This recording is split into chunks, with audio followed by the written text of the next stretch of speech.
Bom, uma semana importante, o novo Congresso toma posse na quarta-feira e uma das lideranças fortes da Câmara, a Frente Parlamentar Evangélica, vai mudar de comando e terá um novo presidente. Acompanhe a reportagem de Marcos Pera. 4 deputados vão disputar a liderança nesse novo mandato de 4 anos. O deputado Sóstenes Cavalcante, atual líder, afirmou que deixará o comando e já tenta chegar a um consenso de quem será o novo presidente. Eu estou pleiteando a vaga da mesa do meu partido PL, portanto eu não posso presidir mais frente, então automaticamente eu não serei candidato a continuar o meu trabalho na frente. E apareceram já 4 possíveis candidatos: deputado Silas Câmara, do Republicanos do Amazonas, deputado Eli Borges, do PL do Tocantins, deputado Otônio de Paula Júnior, do MDB do Rio de Janeiro, e o senador, porque a frente ela é uma frente do Congresso Nacional, o senador Carlos Viana, do PL de Minas Gerais. Todos os 4 estão habilitados. Nós temos feito alguns diálogos nos últimos dias entre os 4, tentando buscar ali um consenso. Não é muito comum que frente evangélica a gente tenha eleição.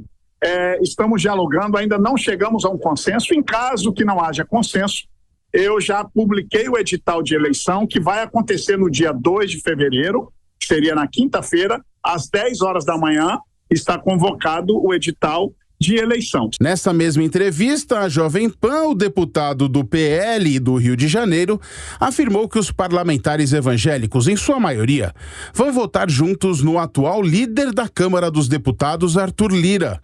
O mesmo pode não acontecer na eleição ao Senado. A Frente Evangélica, com certeza, vai estar caminhando com a reeleição do presidente Arthur Lira, e já no Senado a frente não é tão numerosa como na Câmara.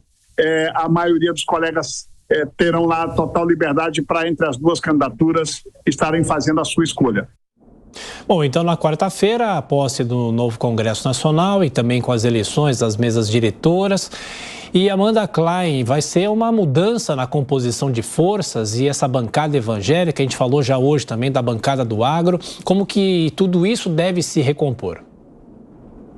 São bancadas muito poderosas nas casas legislativas. Tiago, para você ter uma ideia, a bancada evangélica representa 20% na Câmara e quase 20% dos senadores agora no Senado. Então, você imagina que 1/5 dos deputados são evangélicos ou são identificados com as igrejas evangélicas e agora terão um novo líder, como o próprio Sóstenes Cavalcante, que liderou essa frente parlamentar evangélica no último ano, nos contou. Essa disputa normalmente não acontece. O líder é eleito por consenso, mas dessa vez tem uma disputa, 4 nomes estão colocados e 2 deles, que são os favoritos, o Silas Câmara e o Otônio de Paula, apesar de terem sido próximos ao governo Bolsonaro, já fazem acenos ao governo Lula. Então veja só como é a política, mesmo quando se trata de pauta de costumes, e há muitas pautas aí de interesse dos deputados e senadores evangélicos, por isso eles lideram essa frente e apoiam Arthur Lira, querem colocar esses projetos em votação, como o direito do nascituro, que seria voltar atrás, um retrocesso em relação à legislação que já admite o aborto em alguns casos, como, por exemplo, de estupro das mulheres, ou então dos fetos anencéfalos, ou risco de vida, risco de morte para a mãe. Nesses casos, o aborto é admitido pela legislação brasileira. Esse projeto de lei do direito do nascituro retiraria, inclusive, nesses casos. Então, veja que é uma bancada numerosa, importante, poderosa, que tem seus próprios projetos e pautas, que foi importantíssima, fundamental para a quase reeleição do presidente Bolsonaro. No ano passado, os evangélicos deram votos importantes, tanto na primeira eleição de Bolsonaro, quanto nessa tentativa de reeleição, mas agora uma parte importante deles começa a se aproximar do governo Lula, até porque muitos deles pertencem a partidos do Centrão. Então, será interessante. Também ter uma novidade, que o Carlos Viana, senador, será a primeira vez que haverá uma frente parlamentar evangélica voltada exclusivamente para o Senado. Então, entre essas muitas disputas das novas legislaturas, obviamente as preponderantes são as eleições para as presidências da Câmara e do Senado, mas também tem essa da Frente Parlamentar Evangélica. Qualquer governo daqui para frente que queira ter chance de fazer política tem que ter diálogo, tem que conversar com essa parte da população, tanto durante a campanha como também durante o governo. Mota, qual o papel e o peso da Frente Parlamentar Evangélica no Congresso e na Câmara agora com o novo presidente? A gente fala muito de freios e contrapesos, Adriana.